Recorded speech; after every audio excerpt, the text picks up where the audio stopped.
Le domaine privé de la reine Camilla était censé être un lieu de retraite paisible. Mais lorsque le FBI et le MI6 ont perquisitionné Raymil House, ils ont découvert des pièces cachées, des lettres scellées et des reliques royales enfouies depuis des décennies.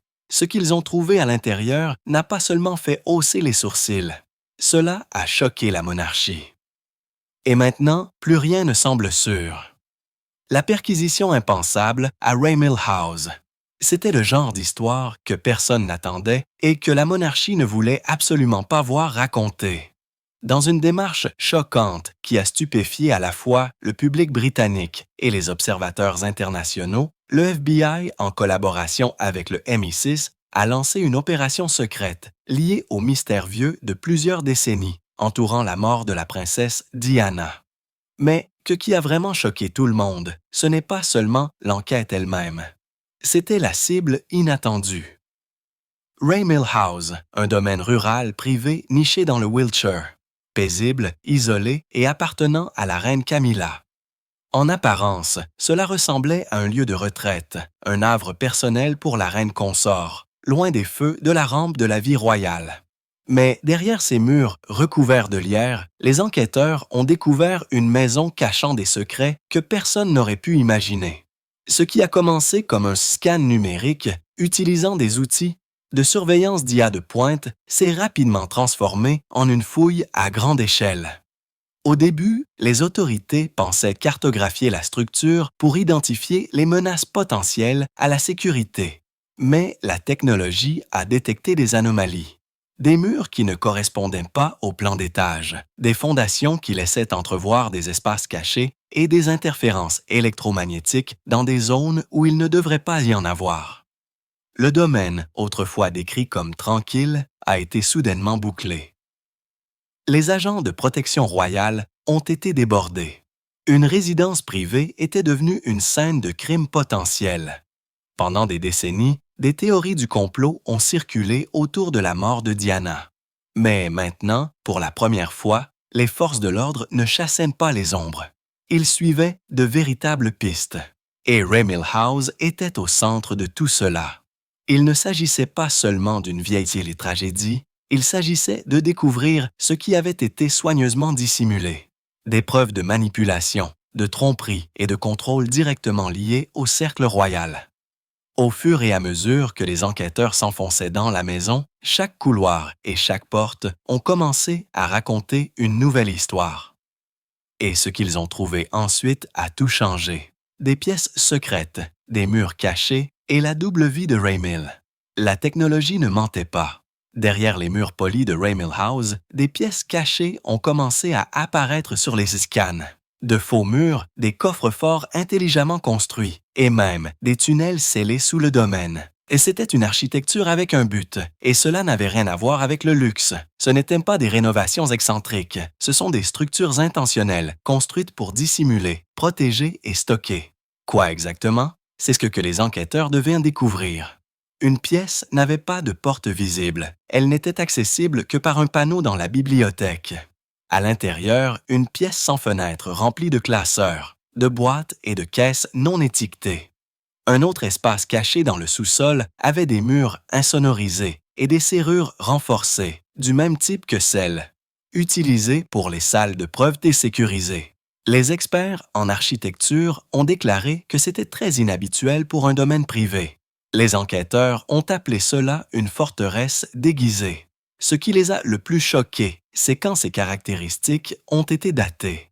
Les archives ont montré que la plupart d'entre elles ont été ajoutées après que Camilla a épousé le prince Charles, après qu'elle soit devenue membre de la famille royale, après qu'elle ait acquis du pouvoir. Pourquoi la future reine aurait-elle besoin d'une forteresse construite dans sa maison de campagne? Les théories ont fusé. Certains ont dit que c'était pour stocker des documents royaux officieux.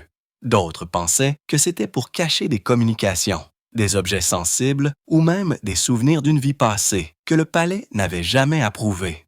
Chaque caractéristique racontait une histoire, et aucune de ces histoires ne correspondait à l'image publique que Camilla avait passé des années à construire. Pendant des années, Ray Mill a été présenté comme un lieu de retraite, une maison paisible pour une femme qui ne s'est jamais vraiment sentie chez elle au palais de Buckingham. Mais ce que les Sicandia ont révélé a peint une vérité beaucoup plus sombre. Ray Mill n'était pas seulement une maison. C'était un coffre-fort pour tout ce que Camilla ne voulait jamais que le monde voie. Et ce qui se trouvait à l'intérieur de ces coffres-forts allait bientôt provoquer des ondes de chasse de choc dans la famille royale. Les lettres qui ont tout changé. À l'intérieur de l'un des coffres-forts cachés de Ray Mill, derrière un faux mur déguisé en casière à vin, les enquêteurs ont découvert un coffre scellé par 3 serrures.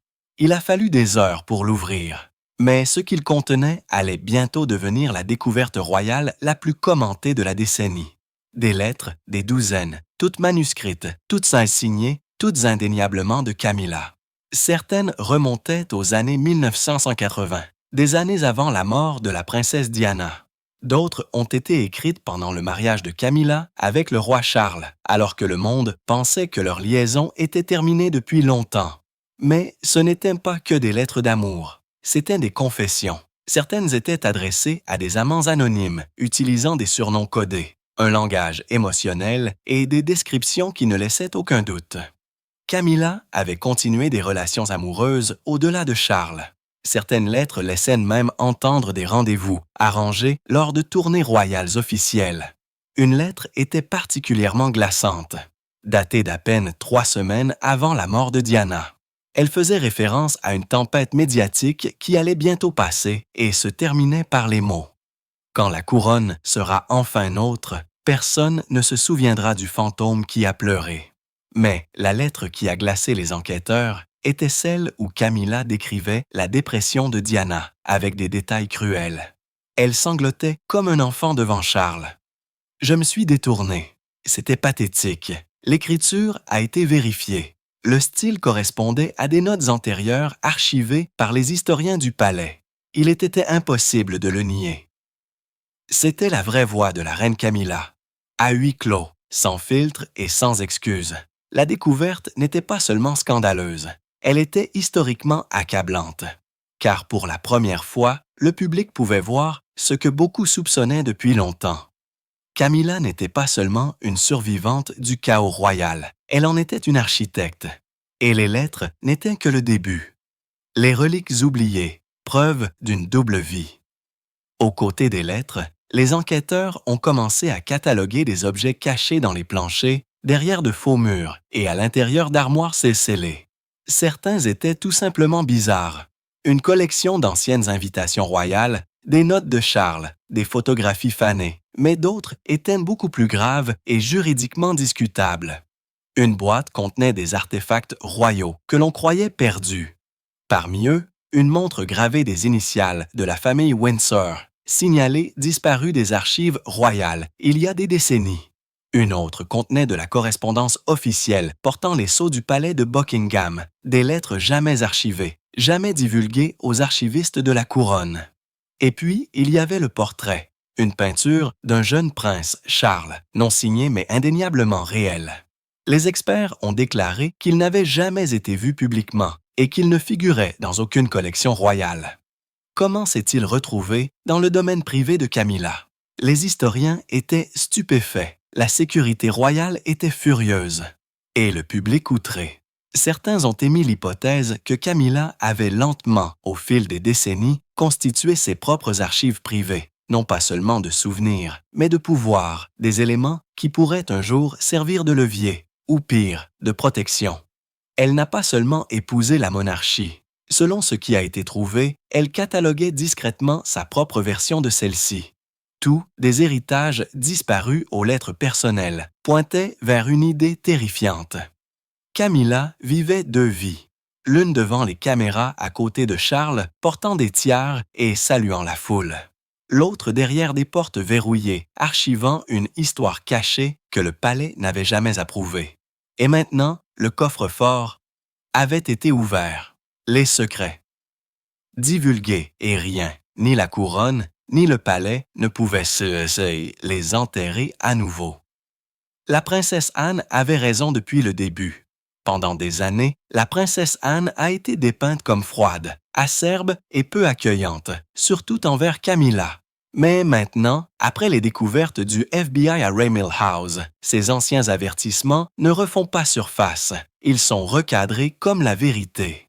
Anne se serait opposée au mariage de Camilla avec Charles depuis le début, la qualifiant de force de division qui diviserait la famille et apporterait le chaos à la couronne.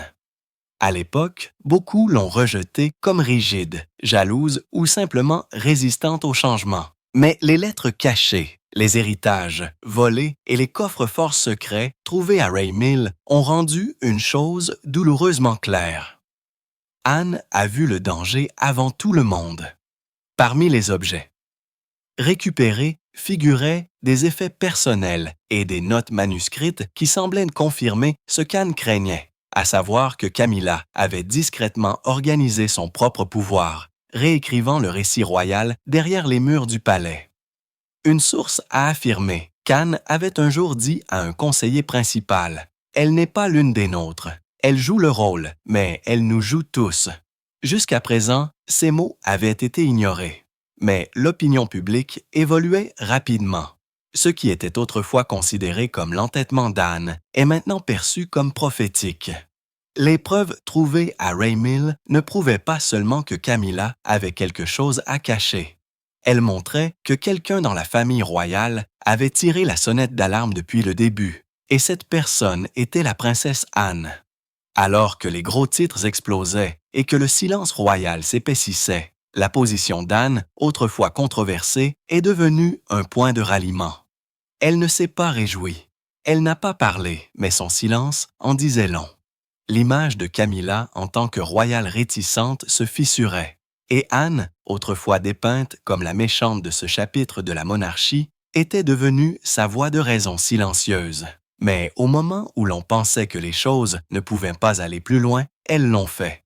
Parce que, caché parmi les reliques de Raymil, se trouvait quelque chose de beaucoup plus obsédant.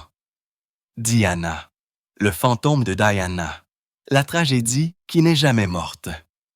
Ce que les enquêteurs ont trouvé ensuite n'a pas seulement suscité un scandale. Cela a rouvert des blessures qui ne s'étaient jamais vraiment cicatrisées. Dans un journal scellé glissé entre des piles de lettres privées de Camilla, il y avait une page faisant référence au 31 août 1997, la nuit de la mort de la princesse Diana. Les mots et les os de Camilla étaient froids, détachés. La page est tournée. Le bruit va maintenant se calmer. C'était le genre de phrase qui glaçait les enquêteurs, car ce n'était pas seulement une date, c'était un tournant. Et le ton de l'écriture ne le pleurait pas. Il le marquait. Mais ce n'était pas tout. Les scènes numériques de l'IA ont découvert un dossier de photographie, beaucoup montrant Charles et Camilla pendant le mariage de Diana, souriant lors de retraites salées secrètes à la campagne, se tenant la main lors d'événements privés, capturés dans le temps avant que le monde ne connaisse toute la vérité. Les photos étaient horodatées pendant les années où Charles avait publiquement nié toute liaison. Certaines lettres révélaient que Diana avait découvert bien plus qu'elle ne l'avait jamais révélé. Une ligne disait « Elle regarde maintenant », mais elle savait. Elle a toujours su. Une autre décrivait Diana comme la tempête qui n'est jamais passée. Une expression que Camilla aurait utilisée en privé pour décrire ses luttes publiques avec la culpabilité et l'image. Ce n'étaient pas seulement des artefacts, c'était des épaves émotionnelles enfouies profondément pour protéger un héritage construit sur la romance, mais façonné par la trahison. Le monde avait longtemps considéré Camilla et Diana comme des opposés, l'une adorée, l'autre endurée. Mais maintenant, avec ces découvertes, la douleur que Diana portait et le silence qu'elle gardait sont devenus tragiquement clairs. Le domaine de Raymil de Camilla ne contenait pas seulement des secrets sur les titres royaux ou les amants cachés. Il contenait le fantôme d'une princesse, les échos d'une tragédie qui secoue encore la monarchie. Et pour la première fois depuis des décennies, la question que personne ne voulait poser est revenue. La mort de Diana était-elle vraiment la fin ou simplement le début d'une dissimulation qui ne fait que maintenant être découverte? Un coffre-fort de secrets. Qui d'autre était au courant? Alors que les enquêteurs cataloguaient chaque objet à l'intérieur de Ray Milhouse, une question glaçante a émergé. Camilla a-t-elle caché tout cela seule ou quelqu'un l'aidait-il? Plusieurs documents récupérés dans des compartiments scellés n'étaient pas seulement signés ou écrits par Camilla. Ils comportaient des notes manuscrites dans les marges, des annotations dans l'écriture familière du personnel du palais, souvent utilisées dans les mémos royaux internes. Certains portaient même des symboles liés aux codes de classement royaux, généralement réservés aux documents classifiés dans les archives du palais de Buckingham. Un coffre-fort contenait des journaux de communication que l'on croyait provenir de conseillers royaux discutant de la manière de réaffecter en toute sécurité des documents sensibles. Des fichiers de traduction retirés de la taille de stockage officielle et envoyés à Ray Mill. Ce n'était pas seulement une cachette secrète. C'était une archive officieuse. Les experts en sécurité étaient stupéfaits. Le protocole royal exige que toute la correspondance et les biens royaux soient stockés dans des environnements contrôlés et non enfouis sous les planchers d'une maison de campagne. Et pourtant, c'était là, caché, conservé, protégé. Pourquoi Ray Milhouse n'a-t-elle jamais été fouillée auparavant? Pourquoi ces signaux d'alarme n'ont-ils pas été détectés il y a des années? Et surtout, Charles était-il au courant? Certaines des notes suggéraient que Camilla avait commencé à constituer ses archives des années avant son mariage, tandis que d'autres laissaient entendre que le transfert avait eu lieu après qu'elle soit devenue reine consort. Plus l'enquête avançait, plus elle ressemblait à une opération à long terme. Les implications étaient énormes. Il ne s'agissait pas seulement de secrets personnels. Cela soulevait des problèmes de sécurité nationale, des violations du protocole royal et, pire encore, la possibilité que quelqu'un dans la maison royale ait aidé à dissimuler cela. Ray Mill n'était plus seulement une maison.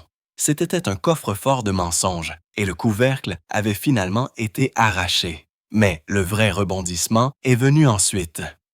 Lorsque tout ce que Camilla a caché a commencé à s'aligner sur les avertissements que le prince Harry avait donnés des années auparavant, les mémoires explosives de Harry n'étaient que le début. Lorsque le prince Harry a publié ses mémoires, Spare, la famille royale a à peine sourcillé, du moins en public. Derrière les murs du palais, il y avait de l'indignation, de la déception, du déni. Mais pour le monde, ils ont rejeté cela comme une explosion pleine de rancune d'un fils égaré. Les critiques ont qualifié cela de trahison. La presse l'a qualifié de caprice. Même certains observateurs royaux ont levé les yeux au ciel. Mais maintenant, après les révélations de Ray Milhouse, les mots de Harry ressemblent moins à une vengeance qu'à une prophétie. Parce que ce qui sonnait autrefois émotionnel et extrême correspond soudainement aux preuves. Dans Spare, Harry ne s'est pas retenu. Il a dépeint la reine Camilla non pas comme une méchante dans un conte de fées, mais comme une stratège hors pair, jouant sur le long terme. Il l'a accusée d'avoir semé des histoires, alimenté les tabloïds avec des fuites sélectives et fait des membres de sa famille des boucs émissaires pour redorer sa propre image publique. Elle a laissé des cadavres dans la rue, a-t-il écrit. À l'époque, cela semblait dramatique, exagéré, voire cruel. Mais maintenant, avec des lettres codées, des correspondants de presse et des entrées ressemblant à des aveux tirés directement des coffres-forts cachés de Ray Mill, ces 6 mots semblent étrangement exacts. Dans une boîte verrouillée sous le plancher de la chambre de Camilla, les enquêteurs ont trouvé des lettres manuscrites que l'on pense s'étendre sur plus de 30 ans. Plusieurs ont discuté des principaux récits médiatiques qui se sont déroulés publiquement, mais derrière eux, le ton de Camilla était dérangeant. Elle aurait qualifié les journalistes de « mes amis de papier » et a expliqué en détail comment certains membres de la famille pouvaient être détournés de l'attention, tandis que d'autres étaient positionnés au besoin. Les noms ont été noircis, mais l'implication était claire. Elle ne se contentait pas de réagir aux tempêtes médiatiques, elle aidait à les diriger. Et pour Harry, c'était toujours la peur. Dans ses mémoires, il a écrit que William et lui avaient personnellement supplié Charles de ne pas l'épouser, non pas par haine, mais par profonde méfiance. Il croyait qu'une fois à l'intérieur du palais, Camilla façonnerait la monarchie à son image, sans que personne ne puisse l'arrêter. À l'époque, cela ressemblait à une spéculation émotionnelle. Maintenant, cela ressemble à un avertissement non entendu. Raymil ne contenait pas seulement les effets personnels de Camilla. Il contenait un plan, un calendrier des mouvements de pouvoir filés à travers des cycles de presse contrôlés, des dîners médiatiques et des silences stratégiques. Il y avait des références à des fuites, des récits répétés et des lettres qui coïncidaient étrangement avec les scandales mêmes qui ont secoué la famille royale en temps réel. L'image de force tranquille de Camilla, autrefois admirée par beaucoup, fait maintenant l'objet d'un examen minutieux, car ce que Spare décrit comme de la manipulation ressemble maintenant à une ingénierie d'image délibérée, soutenue par des décennies de planification privée, de communication dissimulée et d'influence officieuse. Et le public se réveille.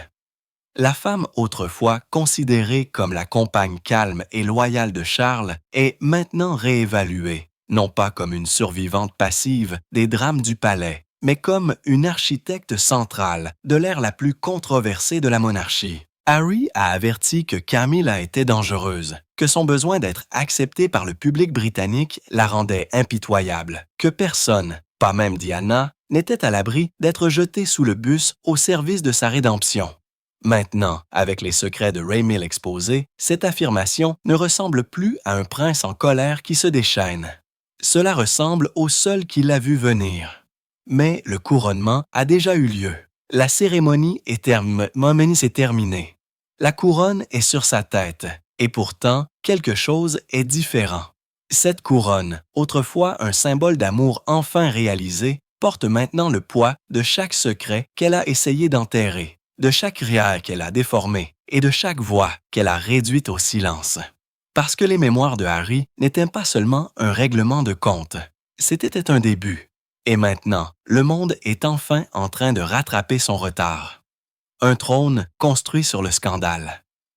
Lorsque Camilla a été couronnée reine, le moment a été présenté comme une fin de conte de fées, un triomphe de l'amour sur le jugement. Une femme autrefois méprisée par le public, maintenant rachetée par le temps, se tenant enfin aux côtés de son roi, la tête haute, la couronne scintillante, le passé pardonné. Il était censé être un symbole d'endurance, de loyauté, de transformation. Mais maintenant, ce symbole se fissure en grand. Parce qu'avec les découvertes choquantes à l'intérieur de Raymil House, cette image polie s'effondre sous le poids de sa propre tromperie. Et ce qui était autrefois salué comme une histoire d'amour patient est maintenant réexaminé comme une histoire d'ambition calculée. Le public ne voit plus une femme qui a attendu dans l'ombre. Il voit une femme qui a construit les ombres elle-même. Des coffres-forts cachés et des compartiments scellés dans son domaine privé aux lettres moqueuses faisant référence au chagrin d'amour de la princesse Diana. Chaque détail mis au jour par les enquêteurs pointe vers quelque chose de bien plus orchestré que quiconque ne l'imaginait. Camilla n'a pas seulement enduré, elle a manœuvré. Elle n'a pas seulement survécu au scandale, elle l'a enterré.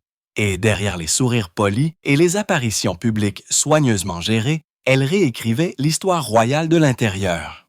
Les artefacts récupérés à Raymil n'étaient pas de simples souvenirs personnels, c'étaient des éléments de contrôle stratégique. Des héritages royaux retirés des archives du palais, des lettres impliquant une connaissance approfondie de la chronologie de la liaison de Charles, des communications confidentielles entre les membres du personnel, des références à des fuites de presse, à la gestion de l'image, même des reconnaissances froides de la douleur de Diana. Ce n'étaient pas des souvenirs, c'étaient des armes narratives, et maintenant elles sont exposées. Soudain, les observateurs royaux, les experts constitutionnels et même les anciens initiés du palais posent la seule question que personne n'osait poser auparavant. Une couronne peut-elle encore être respectée si elle a été construite sur la manipulation? Parce que le couronnement de Camilla n'était pas seulement cérémonial. Il a marqué une place permanente dans les livres d'histoire. Mais que se passerait-il si le livre qu'elle a écrit et caché racontait une histoire très différente? Alors que l'indignation du public grandit, certains exigent un examen formel de son titre. Des pétitions circulent, des députés sont contactés. Les sondages montrent un glissement d'une acceptation prudente à une profonde méfiance. Même les monarchistes fidèles se demandent discrètement si le palais a commis une erreur fatale. Et pourtant, du palais de Buckingham, rien, aucune déclaration, aucun point de presse, pas même un démenti. Camilla reste silencieuse. Charles n'a fait aucune apparition publique. Le bureau de presse du palais s'est tu. Un silence stratégique, disent certains, pendant que les dommages sont évalués en coulisses. Mais le silence dans ce cas en dit long, car il est déjà trop tard. L'illusion est brisée. Peu importe la façon dont la monarchie tente de contenir les retombées, la vérité s'est échappée du coffre-fort et elle est maintenant entre les mains du peuple. Le trône de Camilla, autrefois vendu comme le symbole d'un passé guéri, repose maintenant sur une pile de révélations, de questions et de fantômes royaux, de la souffrance de Diana aux avertissements de Harry. Des soupçons d'Anne aux pièces cachées de Raymil, la couronne qu'elle porte maintenant porte un poids différent. Ce n'est plus seulement une histoire d'amour. C'est une sonne histoire sur la façon dont le pouvoir est protégé, dissimulé et transmis, même lorsqu'il ne devrait pas l'être. Raymil House, autrefois un sanctuaire, est devenu sa perte, un monument à tout ce que le palais n'a jamais voulu que le monde voie. Mais ne vous y trompez pas, ce n'est pas la fin de l'histoire. Car si c'est ce qui a été découvert dans la maison privée de Camilla, qu'est-ce qui est encore enfoui sous la surface de la couronne qu'elle porte maintenant? Et combien de temps la monarchie peut-elle encore faire semblant de ne pas entendre les murmures? Raymil House, la maison qui ne devait pas parler, mais qui l'a fait. Raymil House n'était jamais censé faire partie du récit royal. Ce n'était ni le palais de Buckingham, ni Clarence House. Elle n'était pas gardée par des siècles de tradition, ni surveillée par les médias du monde entier. C'était le lieu de retraite privé de Camilla, niché dans la campagne du Wiltshire. Un endroit calme et paisible où elle pouvait vivre selon ses propres conditions, libérée des pressions du protocole et de l'opinion publique. Mais maintenant, c'est la voix la plus forte de toute la monarchie. Lorsque le FBI et le MI6 ont franchi ses portes avec une technologie de numérisation alimentée par l'IA, ce qu'ils ont trouvé n'était pas seulement inhabituel, c'était historique. Raymil ne contenait pas seulement des meubles et des souvenirs. Elle contenait une version de l'histoire royale que le public n'était pas censé voir. Des pièces cachées, des compartiments dissimulés, de faux murs. Chaque centimètre de la maison avait quelque chose à dire, et elle parlait fort et clair. Des lettres, des objets, des artefacts, tous soigneusement enfouis sous la surface. Et ce qui a émergé n'était pas l'histoire d'une reine en devenir, mais l'histoire d'une femme qui avait construit le pouvoir dans l'ombre pendant des décennies. Elle ne fuyait pas seulement le palais, elle créait son propre empire, brique par brique, en secret. Une pièce verrouillée menait à une autre. Une étagère s'est ouverte pour révéler une chambre remplie de boîtes. Sous une planche de plancher lâche se trouvait un récipient, scellé rempli de documents. Les enquêteurs ont même trouvé des meubles évidés, conçus pour cacher la correspondance, les photographies et les souvenirs royaux.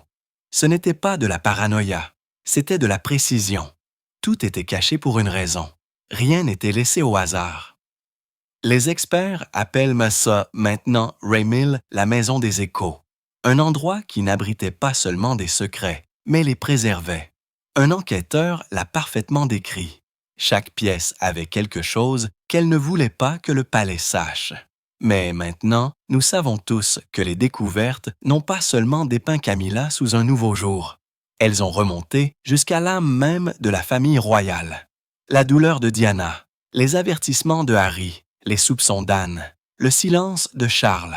Tout a convergé ici, à l'intérieur de murs autrefois considérés comme inoffensifs. Le public avait entendu une histoire d'amour et de rédemption, d'une femme incomprise, enfin embrassée. Mais maintenant, une autre histoire émerge.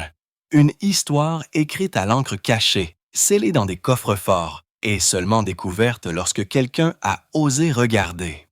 L'ascension de Camilla n'a pas été silencieuse. Elle a été soigneusement orchestrée, Et Raymil était son centre de contrôle.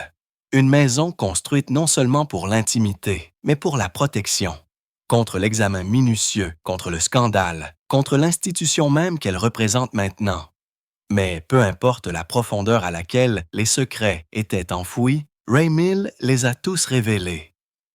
La maison qui n'était jamais censée parler a parlé, et ce qu'elle a dit pourrait hanter la monarchie pour toujours. Car si c'est ce qui était caché dans un seul domaine, une maison de campagne tranquille et sans prétention, alors la vraie question devient: qu'est-ce qui est encore enfoui dans l'ombre de la couronne?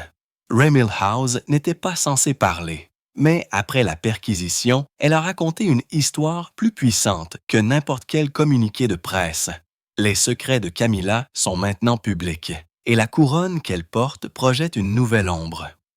La question qui hante la Grande-Bretagne maintenant est simple.